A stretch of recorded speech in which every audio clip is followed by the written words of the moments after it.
안녕하세요. 저는 30대이고 회사를 다니고 있는 평범한 여성입니다. 이 한 줄을 쓰는데 어떻게 써야 할지 지웠다 썼다를 무한 반복했네요. 그만큼 글재주가 없는데 과연 제 사연을 잘 녹여낼 수 있을지 모르겠지만 노력해서 잘 들려드리도록 해보겠습니다. 원래 저는 경기도 광주에서 살았어요. 부모님은 저 어려서 이혼하셨고 이혼하시면서 아빠가 언니를 데리고 가셨고 저는 엄마랑 살게 되었죠. 워낙 어릴 때라 솔직히 언니랑 아빠가 기억에도 없습니다. 한마디로 있기는 하나 세상에 저랑 엄마 말고는 서로에게 가족이 없는 셈 치고 그렇게 살았어요. 광주는 제게는 너무 따뜻한 기억이 많고 떠올리면 뭉클한 곳입니다. 저희 엄마께서는 저 하나 어떻게든 성공시키겠다고 온갖 일 다 하시면서 뒷바라지를 해주셨고 무조건 서울로 가야 성공한다고 믿으셨던 옛날 분이셨어요. 그러나 전 엄마 곁을 떠나기가 싫었고 광주를 떠나는 건 더더욱 싫었습니다. 살면서 너무 많은 추억이 있던 동네거든요. 요즘이야 뭐 옆집에 누가 사는지도 모르고 사는 세상이 되어버렸지만 저 때만 해도 옆집이 뭡니까? 앞집부터 시작해서 동네 전체가 친했어요. 엄마가 일이 있어서 멀리 가실 때는 이웃집에 저를 하룻밤 맡겨두고 가셔도 안심하실 정도로 다들 잘 지냈죠. 그 중에서도 저희 옆집에 사는 이웃의 오빠가 있었는데 거의 제 친오빠 같은 존재였습니다. 저랑 딱 3살 차이였는데 늘 챙겨주던 오빠가 기억에 많이 남았어요. 그러나 제가 대학 진학을 앞두고 엄마께서는 제발 서울로 가라며 제게 빌기까지 하셨죠. 보잘것없는 이 동네에 있지 말고 더 넓은 곳에 가서 넓은 거 보고 느끼면서 살라고 말입니다. 그 마음을 이해 못하는 건 아니지만 정말 싫었죠. 이때 처음으로 엄마랑 저랑 많이 다퉜고 옆집 오빠네 가서 오빠에게도 속상한 마음을 털어놓고 오빠네 엄마를 제가 이모라고 호칭했는데 이모에게도 속상한 마음을 털어놨습니다. 그러나 이모께서는 현명한 답을 해주시더라고요. 이 세상에서 제가 가장 잘 되길 바라는 사람은 제 자신보다도 엄마라면서 엄마 말 들어서 잘못될 건 하나 없으니 우선 가보고 그때 아니다 싶으면 내려오라고 말이죠. 그럼 엄마도 할 말이 없지 않겠냐고 했습니다. 무조건 엄마 뜻은 다 싫다고만 하지 말고 현명하게 대처를 하라고 말씀을 해주셨고 전 이모의 말씀대로 서울행을 택했어요. 처음에는 정말 우울했던 게 아는 사람도 없고 외롭고 쓸쓸했습니다. 낯선 동네에 낯선 사람들과 어울려 지내다 보니까 광주가 너무 그리웠고 하루빨리 돌아가고 싶었어요. 그래서 처음에는 주말만 되면 무조건 광주에 가서 엄마를 보고 친구들도 보고 막 그랬습니다. 그러나 점점 일도 하고 과제도 해야 하고 그러다 보니 가고 싶어도 갈 수가 없는 상황이 되어버렸고 저 역시 서울 사람이 다 되어가고 있었죠. 그렇게 서글펐던 대학교를 졸업하고 취업을 하니까 이제는 현실에 부딪혀 살았어요. 하루하루 야근에 찌들어서 누가 보고 싶고 그립고를 생각할 시간도 없이 집에 오면 씻고 누워서 바로 잤고 아침에 알람 울리면 준비하고 출근하는 그런 삶이었습니다. 이렇게 제가 바쁘게 살다 보니 제가 광주를 가는 게 아니라 이제는 엄마께서 시간 내셔서 서울로 와주셨고 며칠씩 저희 집에 있다 가주셨죠. 전 그 시간이 너무 귀하고 좋았습니다. 그래서 일부러 엄마가 오실 때면 어떻게든 연차를 내서 서울 구경도 시켜드리고 맛있고 예쁜 곳을 모시고 가서 이런 곳도 있다며 엄마랑 데이트도 하곤 했습니다. 제게 엄마는 삶의 이유이자 제가 존재하는 이유였습니다. 한마디로 당연한 존재였고 없어서는 안 될 존재였죠. 여느 직장인들과 다름없는 삶을 살았어요. 연애도 하고 일도 하고 또 친구들도 만나면서 자기 개발도 하고 귀찮을 때는 한없이 침대에서 뒹굴면서 시간도 보내곤 했죠. 그러나 조금 다른 게 있다면 저는 엄마가 정말 보고 싶었기에 시간이 나면 하루라도 무조건 광주를 가서 엄마를 보고 왔습니다. 그래야 뭔가 에너지가 생기는 기분이었거든요. 오죽하면 동네에 엄마 껌딱지라는 별명이 돌기도 했습니다.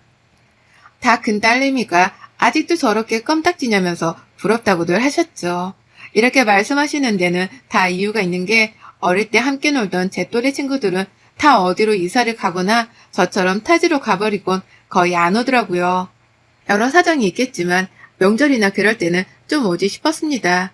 보고 싶고 어떻게 사는지 다들 궁금하니 말이죠.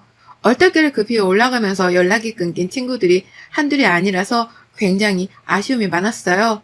그래서 괜히 그 집에 안 사는 거 알면서도 한 번씩 친구들이 살았던 집을 쑥 둘러보기도 했습니다. 혹시라도 이곳에 오면 그 집에 들리진 않을까 싶어서 말이죠. 저처럼 고향을 유달리 그리워하며 오는 친구들은 아쉽게도 없었고 유일한 젊은이였으니 더 눈에 띌 수밖에 없었어요. 그렇게 엄마와 시간도 보내고 제 삶도 바쁘게 살던 중 하루는 이날은 유난히도 비가 많이 와서 제가 아침부터 기분이 안 좋았습니다.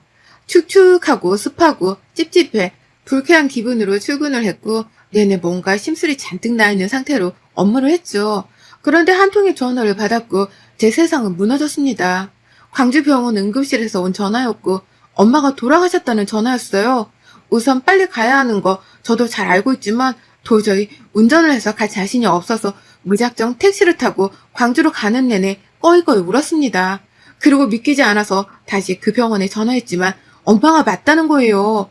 그렇게 직접 도착해서 확인해보니 정말 저희 엄마가 맞으셨고 뇌출혈로 쓰러지셨는데 너무 오랜 시간 방치가 되어 그대로 가셨다고 합니다. 이 말을 듣는데 진짜 심장이 갈기갈기 찢기는 줄 알았어요. 누군가, 아니 제가 곁에만 있었다면 바로 병원에만 왔어도 충분히 수술하고 살 수 있던 건데 아무도 발견하지 못해서 엄마가 가셨다는 사실을 믿을 수 없었죠. 모든 게 제 탓 같았고 하필 이날 엄마에게 온 부재중 전화를 제가 받는데 오전에 내린 비 때문에 내내 기분이 안 좋아서 조금 있다 점심에 해야겠다 하고 무시했거든요. 제 나름대로의 퉁명스럽게 전화를 받으면 걱정하실까봐 그런 건데 그때 그 전화가 마지막 전화였다는 게 어쩌면 도움을 청하는 전화였을지도 모른다고 생각을 하니 제 자신을 정말 용서할 수 없었습니다. 아니 대체 이걸 어떻게 용서할 수 있겠어요? 엄마를 보며 오열을 하다 기억이 없고 눈을 떠보니 제가 실세를 했답니다. 그리고 엄마를 찾으니 이미 장례식이 준비가 되고 있었죠. 외가 식구들이 오셔서 이게 무슨 일이냐며 저를 붙잡고 오열을 하시는데도 인정할 수 없었고 이모와 한참을 끌어안고 울었습니다. 저는 엄마가 없으면 이 세상에 혼자거든요. 그리고 제가 엄마를 그렇게 보냈으니 울 자격도 없겠더라고요. 그렇게 겨우겨우 장례식을 보내고 중간에 또 실신을 했던 저는 자격도 없지만 슬픔에 잠겨 퇴사까지 했습니다. 정상적으로 생활을 할 수가 없었거든요. 서울에서 혼자 그렇게 지내는데 여기서도 더 이상 있기가 싫었습니다. 과감한 결정일 수 있지만 다 필요 없이 저는 엄마랑 살던 우리 집으로 가고 싶었어요.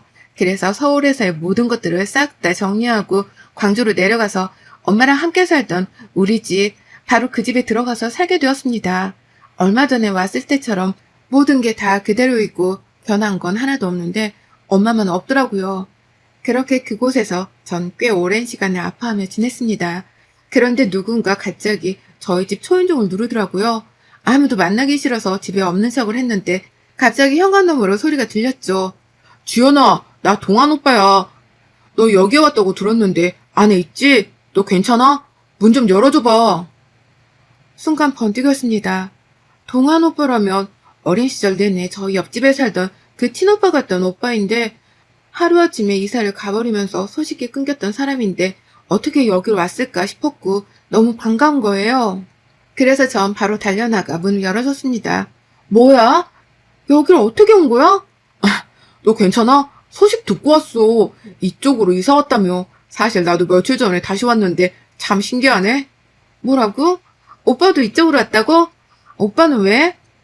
얘기하자면 긴데 너 밥도 안 먹었지? 뭐 나도 밥은 안 땡기지만 억지로 술 먹을 겸 안주 좀 먹으면서 얘기할까? 오랜만에 만난 옆집 오빠와 술 한잔하게 되었습니다.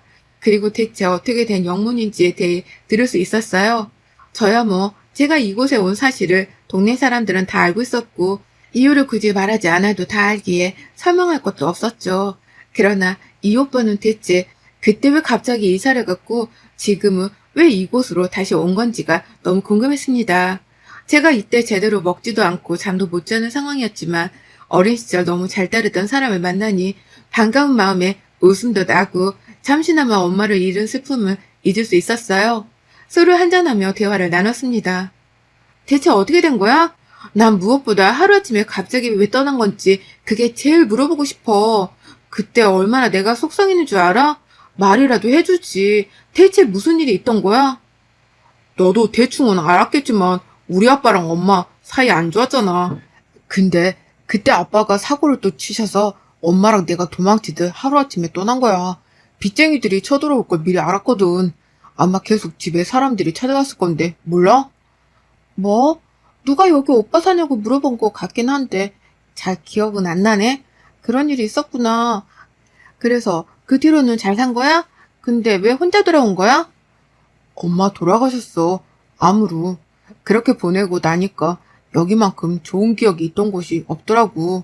여기 떠나고서 내 삶은 늘 떠돌이 신세, 도망자 신세였거든. 엄마랑 나랑 그래서 이제라도 편하게 살고 싶어서 왔지. 근데 동네 사람들이 네가 왔다는 거야. 물론 네 소식도 전해 들었고 그래서 마음이 참 아프고 어떻게 다가가야 할지 모르겠더라고. 뭐 이러냐 우리는? 좋은 일로 다시 만났으면 얼마나 좋아. 그래도 오빠 이렇게 다시 보니까 조금은 힘이 난다. 서로 의지하면서 살아보자 우리. 그렇게 오빠와 옆집에서 지내면서 같이 밥도 먹고 술도 한 잔씩 하면서 그동안 서로 못다한 얘기들을 털어놓으며 저희는 더 친해졌어요. 그리고 무엇보다 너무 어린 시절을 함께했던 탓인지 친숙했고 또 같은 아픔이 있고 같은 생각으로 이곳에 왔다는 게 신기했죠. 전 오빠가 제발 행복해지길 바랬는데 제 바람과는 다르게 오빠에겐 자꾸만 안 좋은 일이 벌어졌습니다.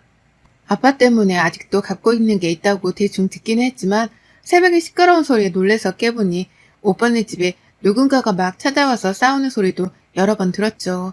그럴 때마다 그저 옆집 사람인 척하며 당신들 뭐하냐고 시끄럽게 경찰 불렀다고 난리를 쳐주면서 그 사람들을 쫓아내줬습니다. 그래도 늘 고맙다며 밝게 웃어주던 사람이었는데 어느 날은 밤 10시쯤에 저희 집에 찾아와서 주저앉아서 우는 거예요. 너무 놀라서 무슨 일이냐고 막 물었습니다. 오빠 왜 그래? 대체 무슨 일이야? 주연아, 사실은 나 못 버티겠어. 너무 힘들어. 그냥 딱 저 집 팔면 다 갚고 끝나는데 그럼 내가 땡전 한 푼 없어지거든. 그냥 진짜 떠돌면서 다시 살까 싶다. 도저히 이렇게는 못 살겠어. 도대체 왜 아빠란 사람은 나를 낳아서 이런 고통만 주는 걸까? 오빠 괜찮아. 진정해봐. 할 만큼 했고 나 진짜 더 이상은 이렇게 못 살겠다. 아니 그냥 미안해 오빠가. 지연아 너라도 꼭 잘 살아? 오빠 나약한 소리 하지 마. 진짜 왜 그래? 이날 오빠는 맨정신에 오열을 하며 거의 마지막 인사를 하듯 제게 말을 했고 전 너무 무서웠습니다. 그리고 결국 한참을 대화하던 끝에 우선은 그 집을 팔고 남은 빚을 모두 갚으라고 했어요. 그 후 일을 하면서 어느 정도 월세집이라도 구할 때까지는 저희 집 남는 방에서 지내라고 했습니다. 오갈 곳이 없고 정말 생사가 오고 가는 이 마당에 무슨 선택을 하겠습니까? 결국 그 사람은 제 말에 정말 고맙고 미안하다며 그렇게 하기로 했고 저희 집에 얹혀 사는 대신에 제가 불편하지 않도록 최대한 조심하겠다고 했죠. 돈도 없고 먹으기도 바쁠 텐데 겨우 10만 원, 12만 원 이런 식으로 생활에 보탬이 되고 싶다면서 조금씩 제게 돈을 쥐어줬고 처음에는 거부를 했지만 그거라도 받아야 이 사람이 마음이 편하겠다 싶어서 그냥 받았습니다. 어차피 둘 다 일을 하고 있었기 때문에 딱히 저녁 시간 말고는 마주치는 시간도 없었고 특히 오빠는 저보다 퇴근 시간이 늦어서 하루 종일 못 보는 날도 많았어요. 또 생각보다 그렇게 불편하지 않았습니다. 어렸을 때는 늘 저를 지켜주던 사람인데 이번에야말로 제가 보답을 하는구나.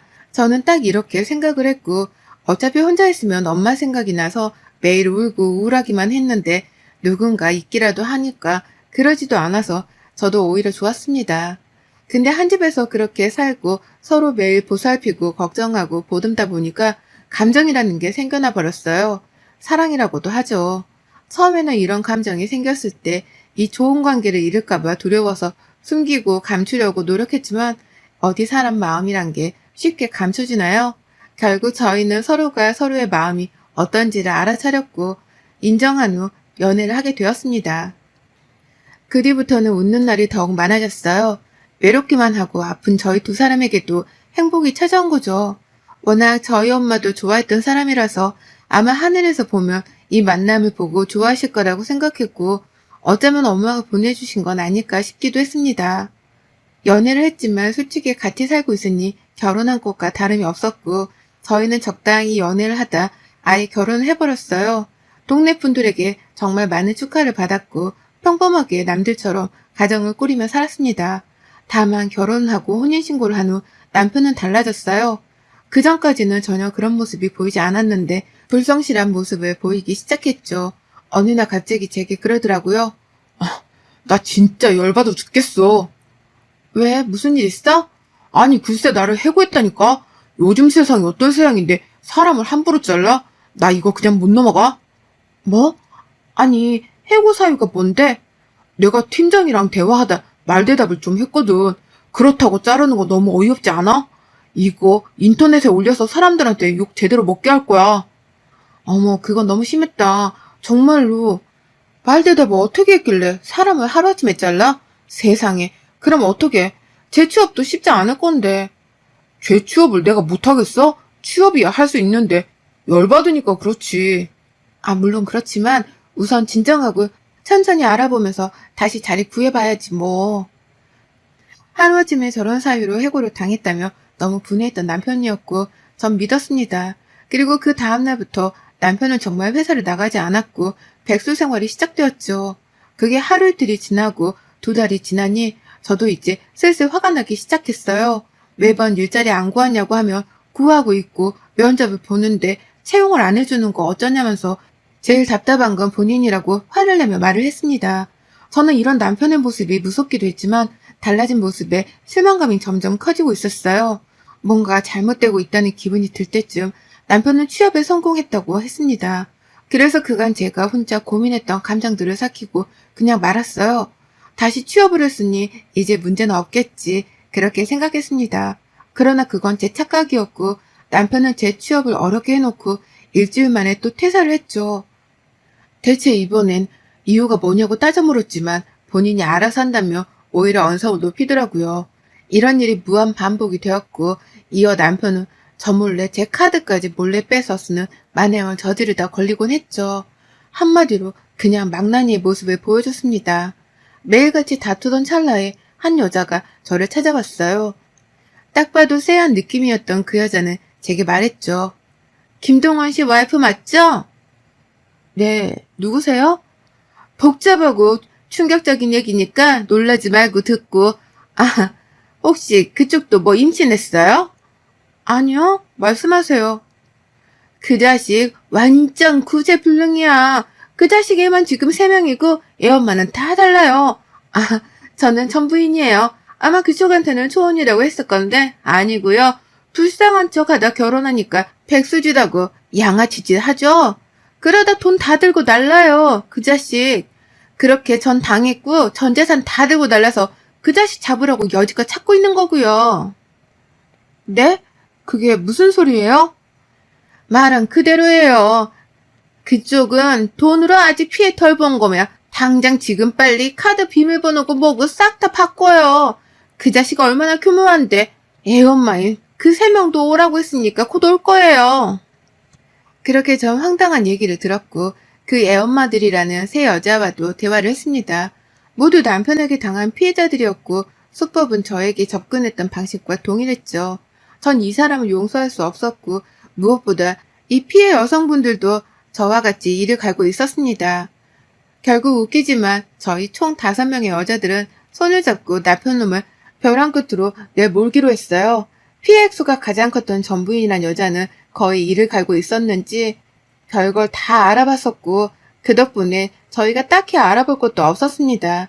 다만 저희 말고도 금전 피해를 받은 선량한 분들이 더 있다는 걸 알았고 그분들에게도 이놈이 어디 있다는 것을 알려드렸죠. 대신 약속된 시간과 장소에 와달라고 했습니다.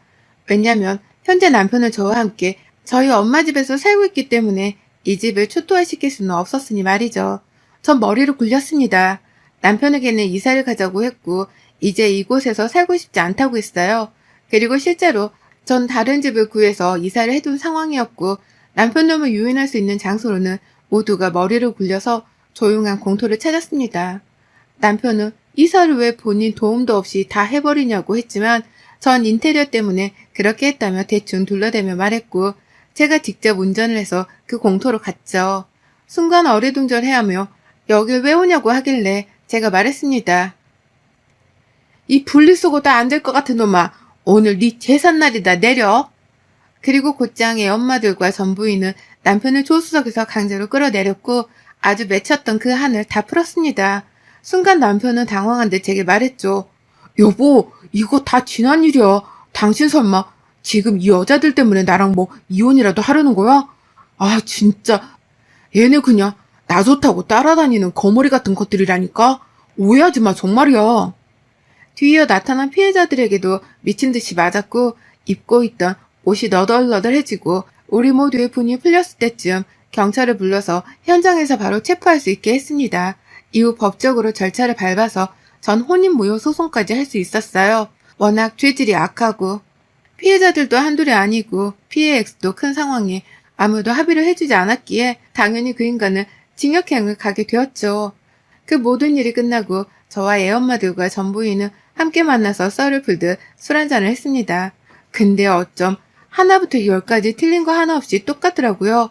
가장 아픈 약점을 잘도 건드려서 그 순간을 딱 캐치해서 접근을 하는 방식으로 늘 그랬던 거고 가장 나빴던 건 애가 생기면 쉽게 이혼을 못한다는 걸 알고 바로 애를 가지려고 노력을 많이 했다고 합니다. 그러나 저는 애를 원치 않아서 그 사람 몰래 피임을 하고 있었거든요. 천만다행이라고 생각합니다. 아무래도 정신 똑바로 차리고 살라고 하늘에서 제게 큰 벌을 내려주신 거라 생각하고 지금은 멘탈 딱 부여잡고 잘 살려고 노력 중이랍니다. 여러분의 생각은 댓글로 남겨주세요. 오늘도 시청해주셔서 정말 감사합니다.